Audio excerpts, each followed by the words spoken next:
bicycle crunches alebo tzv. Bicyklovanie. Láhni si na chrbát a ruky si daj za hlavu, ale netlač nimi na krk.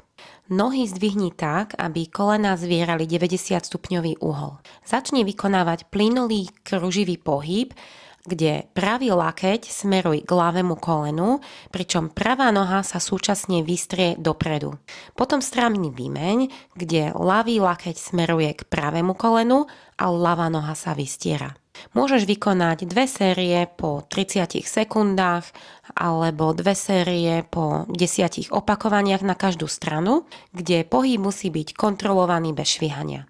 Drieková časť chrbtice ostáva pevne na zemi a pohyb vychádza z brušných svalov, nie z krútenia hlavy či ramien.